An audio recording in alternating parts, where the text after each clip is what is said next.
bit because against man, it's often a tight curl, tight, sharply run route. Again, and no escaping this time as he'll go down. They got him for a sack. The former first-rounder Barkevious Mingo in there to drop him for his second sack now here tonight.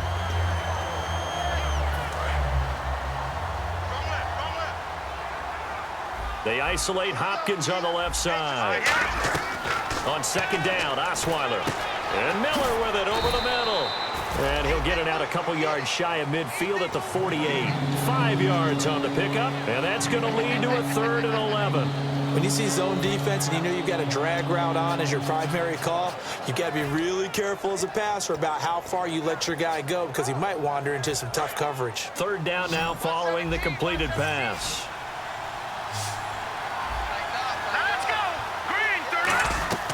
From the gun, it's Osweiler. He's got the completion to Strong. And he takes this one down all the way near the 30. The 21 yards there as they convert on 3rd. And they're going to speed things up here. They go play action here on 1st down. The Pro Bowler DeAndre Hopkins, the intended receiver.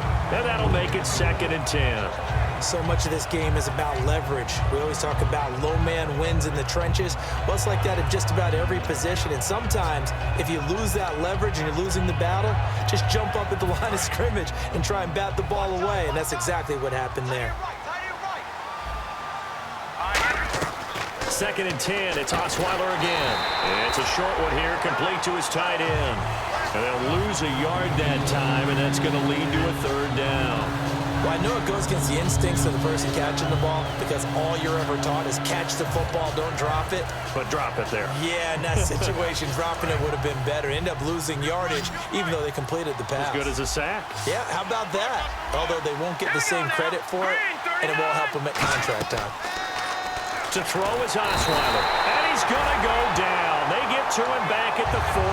Jabal Sheard with a big-time sack on 3rd down, and it'll be a loss of 7.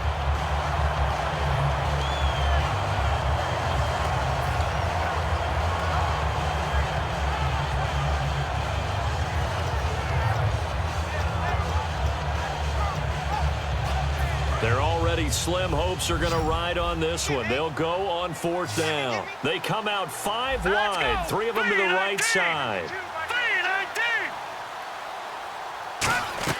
Here we go. It's Osweiler on 4th down.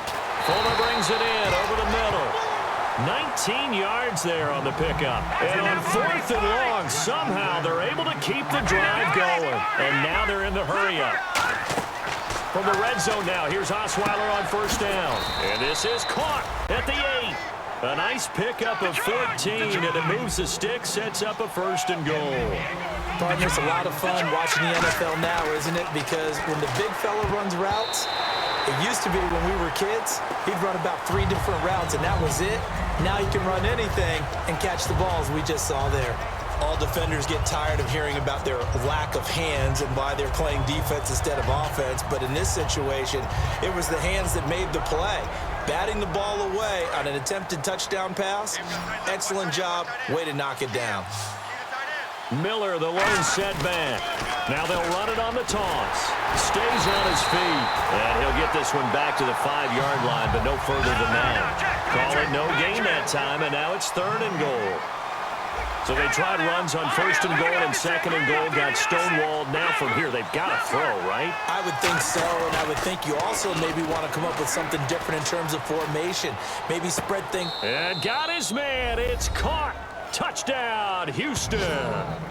Jalen Strong, his first touchdown of the new season. And the Texans get a bit closer. He was able to move around and found some vision to throw the football. And how about how he ended it? Boy, he had some zip on that throw. Yeah, it doesn't hurt to have an arm like that. Results in the touchdown here. Great play offensively.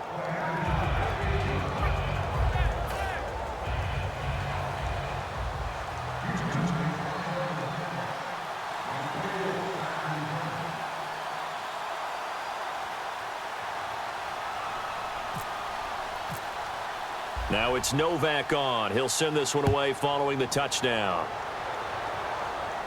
This is taken at the 3. Not a bad return here. He gets it out to the 25-yard line. Now the Patriots offense, they work their way back out onto the field. And that last drive was very, very balanced, pretty methodical. You think they go that route again? I'm always of the school that until they stop me from doing something, I'm going to continue. And I think that that's exactly what they'll look to do. But the beauty is the balance that they've created sets up opportunities for big plays. Looks like a run, turn it into a play action, and throw one deep. A gain of 3, second down. And in this situation with a lead, fourth quarter, they're liking keeping the ball on the ground, I'm sure. That's just smart football, but you know the defense has to know it as well. They've got to stop them here. So now we're going to see that loading the box in a big way. 6, 7, 8, 9, whatever it's going to take, puts a little bit more pressure on your big offensive line. Now Blunt. 7 yards there, good enough to move the sticks. And that's a nice pickup of a first down on that second down run. And at that yardage gained, they can run that play on any down.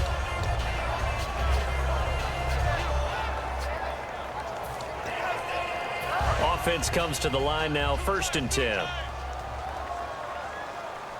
Blunt, the lone running back.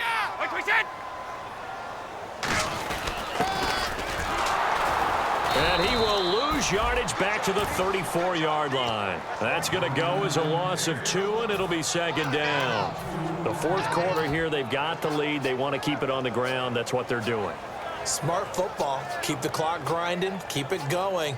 But you got to figure now, they're going to see more people stacked up at the line of scrimmage as they try and bleed it out. And the offense will be looking to get at least some of this yardage back here. It's 2nd and 12. They slot Gronkowski outright. Here's Blunt. And getting this just shy of midfield. They'll spot it at the 49. And a nice carry there of 15 yards. When you got a big guy like that in your backfield who runs as a big man and breaks tackles, it is paramount for a defense to have extra defenders in his vicinity at all times. Because you got to figure he's going to break through the first guy. You're going to need tacklers 2, 3, 4 in order to get him down. Because if you don't, he can continue to run and run it really, really well.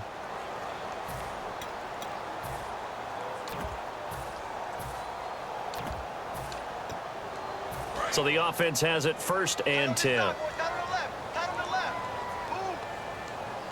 Move 20! Like 20! Now a carry for Blunt. And he's got some space here. And he's brought down. Give him 12 yards on that one. It earns him a fresh set of downs. Well, they're certainly running the ball pretty well on this drive. And all I remember as a secondary guy was if you're making a lot of tackles in a game, that's usually not good for your defense. You've got to figure out how to keep things in front of you because you know there's 3 levels. Defensive line, linebackers, and into the secondary. And if the 3rd level is leading your team in tackles, as a general rule, things aren't going so well for your defense.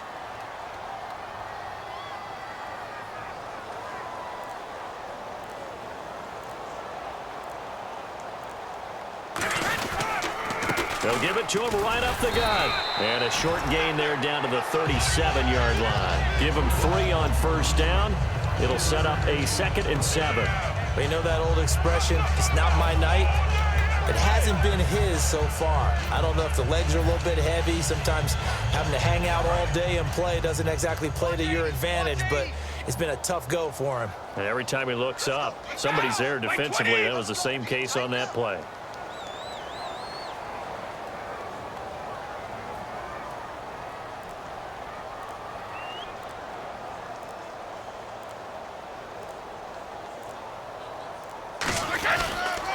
And to give this time to the tailback. And he's got room. That one goes for 24 yards. You know what's really hard for a big-time running back is patience. Being able to hang in there when the runs aren't there, when you're taking some hits early in the game.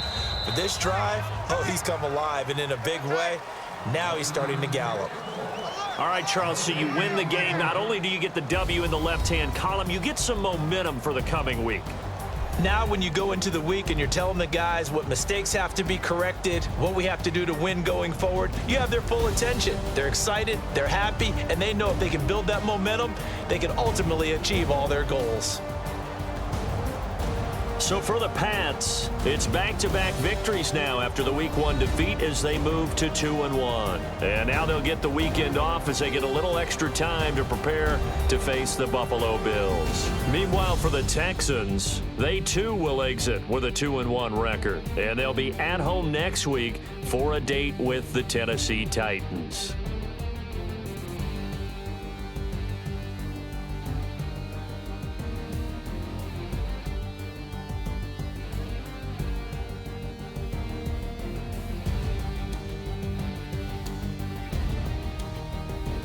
So that'll do it for us. For Charles Davis and all our crew, I'm Brandon Gaudin. You've been watching the NFL on EA Sports.